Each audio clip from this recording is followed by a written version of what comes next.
아이들이 수학에 대해서 하는 질문 10가지를 우리가 다루고 있는 와중에 오늘은 6번째 시간입니다. 그리고 이제 지난 시간에 이어서 무리수에 대한 얘기를 좀 더 이어서 하도록 하겠습니다. 자, 지난 시간에 거 한번 복습을 해볼까요? 루트 2란 수는 피타고라스 학파가 발견했던 것 같은 것으로 기록이 남아있다. 그 얘기를 전해준 사람은 유클리드이다. 자, 유클리드는 뭐 지금부터 꽤 오래전 사람이죠. 거의 한 3000년 전후가 아닐까? 그럼 피타고라스는 그 이전의 사람들이니까 좀 더 역사가 있겠죠. 근데 그런 것들이 사실은 실용적인 그 흥미의 대상은 아닐 수도 있어요. 말하자면 우리가 루트 2가 어느 정도 되는지를 알아야 정사각형의 구조물의 어떤 대각선을 보강시켜주는 이게 뭘까 약간 트러스 구조라고 그러죠. 네, 트러스 구조를 만들 적에 이제 정확하게 길이를 알아야 제작을 하고 설치를 하는, 건축이나 토목에서는 굉장히 중요한 숫자죠. 실제로 굉장히 큰 구조물을 만들 때 그거를 뭐 만들어 보고 이게 부족하네? 뭐 이어붙이고 너무 기네? 잘라내고. 현장에서 그런 일을 하긴 너무 힘드니까 설계자들은 건축 설계사, 토목 설계사, 그걸 전반적으로 책임지고 있는 이제 책임자들은 이런 것들을 정확하게 수학적으로 접근해서 정확하게 숫자를 예측하고 그것을 통제하고 하는 그런 노력이 필요합니다. 그런 것들을 공부하는 것이 이제 대학에서 그런 걸 배우는 거죠. 물론 그러기 위해서는 이제 대학 가기 전에 이미 무리수라든가 루트 2라든가 루트 3 같은 걸 어떻게 다루고 어떻게 계산하고 뭐 이런 것들을 배우겠죠. 근데 이제 세상이 바뀌어서 뭐 디지털 시대가 뭐 상당히 발달하다 보니까 그걸 누가 계산하고 있겠어요. 그냥 어떻게 보면 3,000원짜리, 4,000원짜리 계산기 혹은 뭐 우리 컴퓨터에서 뜨는 무료 어플리케이션을 통해서 또 얼마든지 계산을 할 수가 있으니까 세상이 많이 바뀐 거죠. 그것도 뭐 3, 40년 사이에 확 바뀐 거죠. 하지만 그 수의 원리는 알아야 되겠고 그런 것들을 계산하는 원리 같은 것들이 이미 2000년 전, 3000년 전부터 많은 지혜로운 사람들의 말하자면 연구와 고민과 뭐 나름대로 아주 기가 막힌 지혜의 어떤 산물들이 우리의 역사를 통해서 우리의 뭐 교육을 통해서 오늘날까지 이어져서 오늘날의 사람들은 그런 것들을 당연하지 뭐 이렇게 활용하는 사람도 있고 그런 걸 내가 왜 알아? 그건 이제 엔지니어들이나 과학자들이나 뭐 연구가들이 하면 나는 활용만 하면 되지 뭐 이런 세상이 되었습니다. 하지만 이들의 아이들은 또 배워야 돼요. 그런데 그게 궁금한 거죠. 그래서 유리수, 무리수 개념이 일단 상당히 추상적인 기준을 가지고 있다는 것을 알아야 되고 그런 것들을 배우기 위해서 우리가 중학교 2학년 1학기 초에 유한소수, 무한소수 그리고 무한소수인데 순환이 되지 않는 비순환 무한소수를 어떻게 할 것이냐에 대한 공부를 살짝 합니다. 근데 왜 하는지는 설명을 안 한단 말이죠. 그리고 엔지니어링에서는 정말 그게 소수점 이하 100짜리, 200짜리가 필요하지 않죠. 대충 소수점 이하 한 5짜리, 6짜리 정도 지나가면 뭐 오차의 한계를 충분히 우리가 커버할 수 있기 때문에 그 정도 알면 되지. 10짜리, 뭐 12짜리, 13짜리, 15짜리 알 필요 없단 말이죠. 근데 수학자들은 100짜리, 200짜리가 나와도 뭔가 그걸 밝혀내려고 골머리를 썩으면서 연구를 합니다. 그건 이제 수학자들의 지적 도락이다. 이렇게 생각할 수 있겠죠. 그리고 개념 자체가 더 깊이 들어가면 그건 이제 철학적인 의문이 되는 거죠. 왜 이 수들은 매칭이 되는 분모 분자를 찾아낼 수 없을까?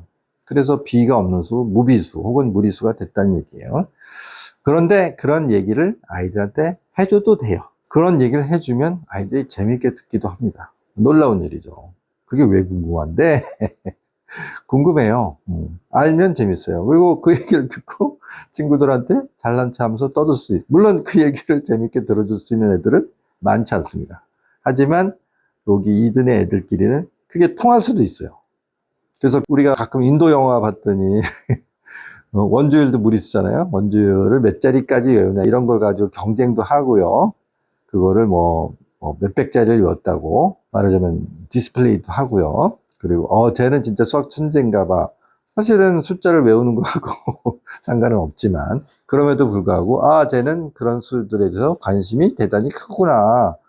그런 것을 즐겨하는 아이는 뭔가 좀 나중에 이런 쪽으로 갈 것이 아닐까 하는 일종의 시그널이 되는 거죠. 자, 그래서 제가 말씀드리는 것은 아이들이 그런 것을 궁금해하고 호기심을 느끼는 것은 아주 자연스러운 것이다. 그렇지만 그런 것을 가지고 아이가 자꾸 생각하고 추구하고 작은 수들을 한번 다뤄보려고 하는 그런 노력들은 어떻게 보면 대단히 당장 필요한 일은 아니긴 하지만 아이에게 이제 고등수학으로 향해 나갈 수 있는 어떤 강력한 오리엔테이션으로서는 의미가 있으니 그 시간을 무의미하다고 생각하지는 마세요. 오히려 그런 것들을 쫓아가는 과정 자체를 좀 어떻게 보면 기특한 눈으로 봐주고 그 아이가 떠드는 얘기를 좀 들어주세요. 혹은 뭐 제가 해드리는 이런 얘기들을 귀담아 들으셨다가 아이한테 적당하게 이런 얘기도 난 들은 적이 있어. 뭐 이렇게 얘기하면 눈을 반짝반짝 하면서 수의 그 무궁무진한 수의 세계에 강력한 호감을 유지할 수 있다. 그런 효과가 있다는 말씀을 드리는 겁니다. 자, 그런데 이제 공학적으로는 대충 소수점 서너 자리 정도면 충분하다. 왜냐면 대각선의 길이를 우리가 정확하게 해도요, 이게 의미가 없어요. 만들다 보면 오차가 발생할 수밖에 없고요.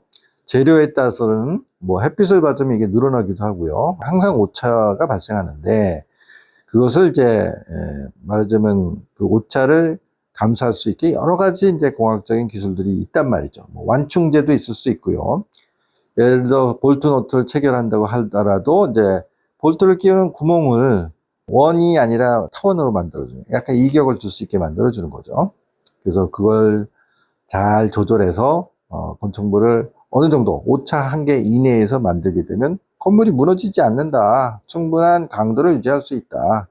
뭐 이런 것들을 이제 공학적으로 계산해내고 그런 것들을 이제 뭐 감리 분야나 뭐 이런 데서 이제 철저하게 지키게 되면 상당히 놀라운 우리가 인류들이 편리하게 이용할 수 있는 여러 가지 뭐 다리, 교량 아니면 뭐 커다란 구조물, 기념물 그리고 뭐 고층 건물, 고층 아파트 이런 것들 짓는데 다 활용이 된다는 거예요. 녹아 들어간다는 것이죠. 자, 그런 것들은 근데 우리가 뭐 예를 들어서 이제 우주 로켓 분야가 가장 정밀한 엔지니어링이 필요하거든요. 왜냐하면 이제 로켓은 엄청난 고온, 고압, 그 다음에 엄청난 속도, 엄청난 마모 이런 것들이 일어나기 때문에 재료도 특수해야 되지만 구조적으로도 대단히 특별한 정밀성을 가지지 않으면 이걸 이제 무조건 크고 강하고 뭐 세게만 만든다고 되는 게 아니라 가볍게 만들어야 돼요. 최대한 가볍게 만들면서 구조는 튼튼해야 되니까 아주 정밀한 소수점 이하의 뭐 5자리 가지고는 안 돼. 10자리, 20자리 필요해. 그 쏘아 올렸는데 저기 멀리 우리가 달로 보내려면 그 긴 거리를 가다 보면 오차가 발생할 테니 훨씬 더 정밀한 계산이 필요해. 정밀한 숫자가 필요해. 그렇기 때문에 그 무한한 숫자에 대한 그 막연한 동경은 사실은 첨단 엔지니어로 가는 또 하나의 게이트가 된다. 이렇게 생각할 수 있습니다. 따라서 무리수에 대한 얘기를 귀담아 들으셨다가 적당할 때 잘 써먹기를 바랍니다.